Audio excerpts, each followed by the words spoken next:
All right, we did it. We're finally here. We're at Tofino Brewing Company. Let's go check it out.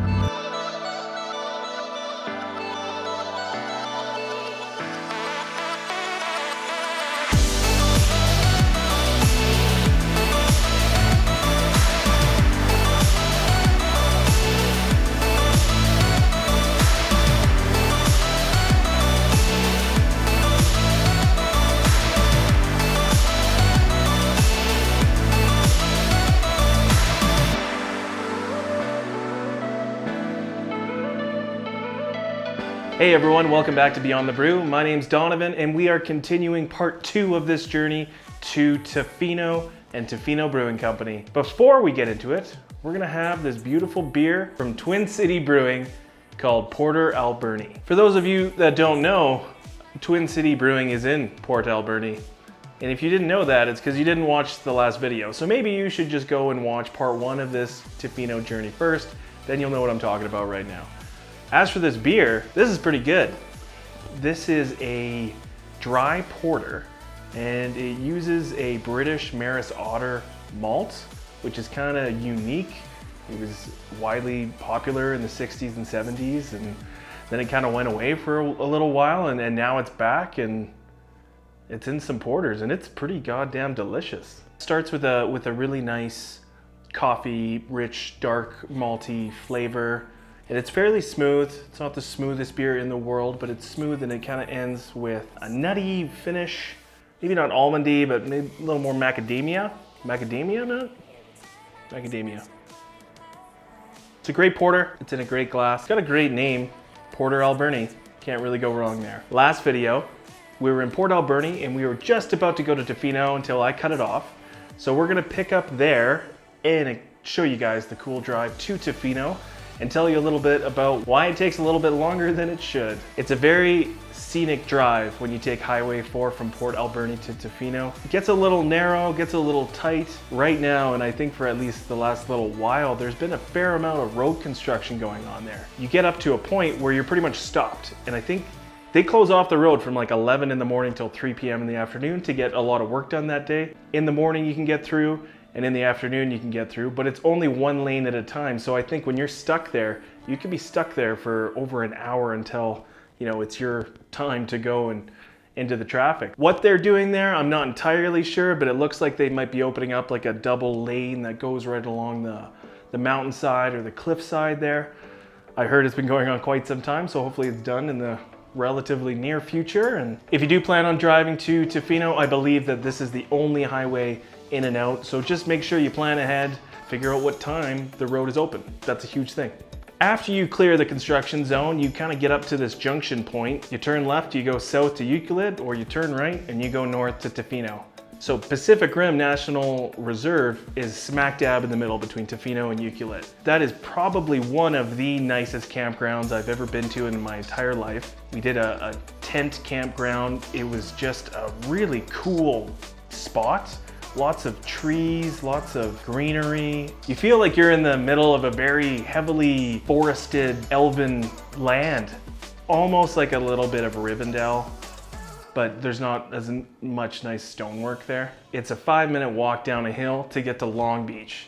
And Long Beach is one of the nicest beaches in the Tofino area. Some of the really cool spots on Long Beach feature cool rocks that are out in the water and you can climb up them, and once you climb up one of these rocks, like the panoramic views that you get of the greenery on one side compared to the beach and all of the ocean on the other side, and really seeing these massive tidal waves come in. I don't know if it'd be a tidal wave, massive waves, big enough for surfers to handle. That's something I really haven't seen before in Canada, and it was really, really cool to see. Okay, so we were on the south end of Long Beach, and as far as we could see, we were just gonna walk it. So we walked all of the way up to Incinerator Rock, and that area was pretty awesome actually. Like there was a whole bunch of people that looked like they just came there with their campers and trailers, and they're just sitting in the sun watching the surfers do what they do. There's public washrooms, public change rooms where you can get your wetsuit on.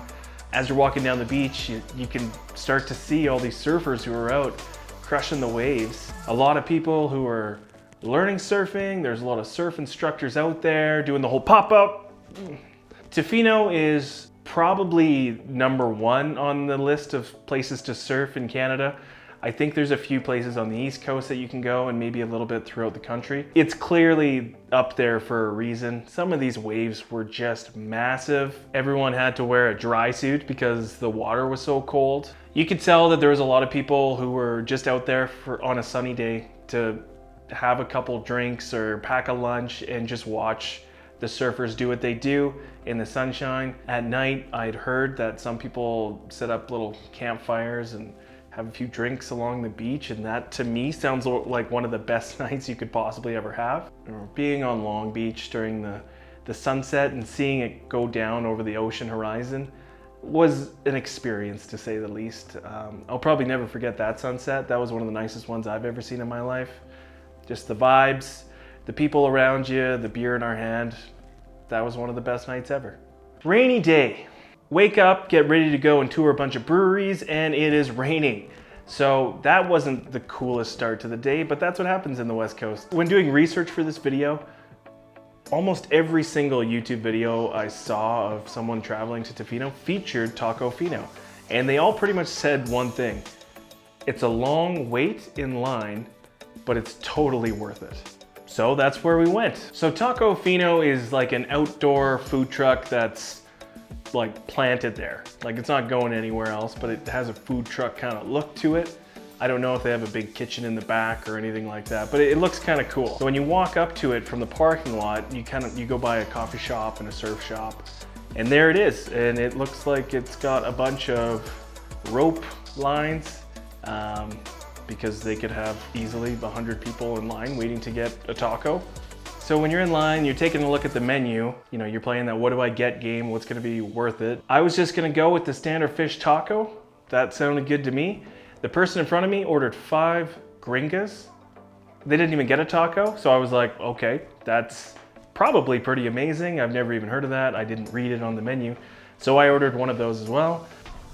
That was easily one of the best fish taco I've ever had in my life. And my first gringa I've ever had, and that was probably one of the most delicious things I've ever eaten ever. So worth the wait, absolutely. The gringa was 10 out of 10 deliciousness. It was like a quesadilla that was thrown in a deep fryer, chicken and cheese, a couple different sauces in there. Oh my God, I cannot wait to go back and have that. The fish taco, that was easily the best fish taco I've ever had in my life. And I just can't believe that I have to go to Tacofino in order to get that again, because I don't think there's anywhere around here that kind of even comes close to that. Our lineup was about half an hour, and absolutely that was worth the wait. I think if it was a 2-hour lineup, I'd still go.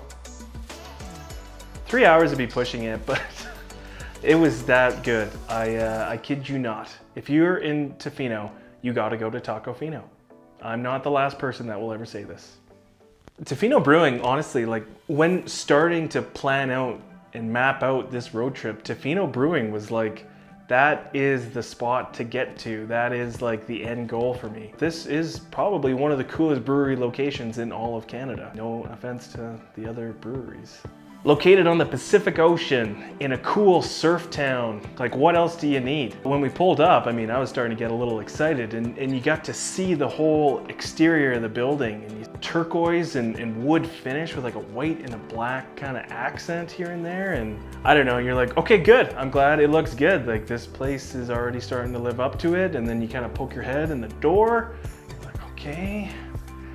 This is like way cooler than I thought. People are sitting upstairs over here. There's all the fermenters and tanks are over there. People are sitting right beside where all the workers are working. I love that. They had an outdoor patio at the back. They had the big roll-up doors for the front. Cool little swag corner. Great bar, nice wooden slats at the bar. I just loved every single thing about it. So my favorite beer at Tofino Brewing Company was called the Spruce Tree Ale, and it was a golden ale, and it was around 6.5%.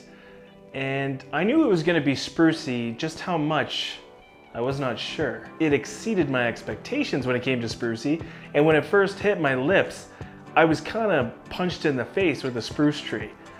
And normally people would say that sounds like an awful thing to happen to you. Why would you ever want to drink something like that? After I kind of soaked up all of this spruce, kind of had my heart race a little bit. Like I haven't had that happen to me in a long time when it comes to a beer. And it came out so smooth, and when I swallowed it, it was just like the most delicious thing I think I've ever had in a beer. Tofino Brewing Company blew my expectations away. That is an absolutely fantastic spot, and it is a must-see if you're in the area. It just so happens right next door, there is a distillery. Tofino Distillery being right next door is super handy. It's pretty nice to walk over there and check out a few cocktails. They had espresso vodka, they had jalapeno vodka, they had a cinnamon cherry vodka. This gin that we got is a rosé hibiscus gin. When we were there, you could get a flight, but the flight would be 3 different cocktails. So if a group of 4 people went in there, the bartender had to make up 12 different little mini cocktails. So she was working her ass off, running around like crazy. So it wasn't the quickest experience by any means, but you just like tipped your hat to that girl, because holy smokes, she was just blowing it away, cocktail after cocktail after cocktail. A lot of people coming in and out, super maritime-ish atmosphere, a lot of really interesting photos and frames up on the wall, and old wooden ships, and really cool spot. Both Tacofino, Tofino Brewing Company, and Tofino Distillery are a little bit outside, I think, of the Tofino city limits or town limits. You gotta drive a little bit to get in. So once you're in Tofino, you really see what a West Coast California style surfing town that this spot really is. Surf shop, coffee shop, surf shop, coffee shop, gift shops. Everything was overlooking the inlets or the ocean. There were seaplane tours, there were some boating tours. Vancouver Island itself is one of the most calm, chill places in the world, and island vibes really are a thing out there. West Coast Canada was a blast. Now it's time to go and check out East Coast Canada, and that would be Ottawa. So in the next couple of weeks, we're gonna showcase at least 6 different breweries in the Ottawa region. If anyone has checked out any breweries in the Ottawa region, please let me know. Comment in the section below. Let me know which ones you went to, which ones are absolute must-see spots, and I will add them to our list, and we'll go from there. So thanks so much for watching. If you liked the video, give me a thumbs up. Please subscribe if you have a chance, and we'll see you guys in the next video.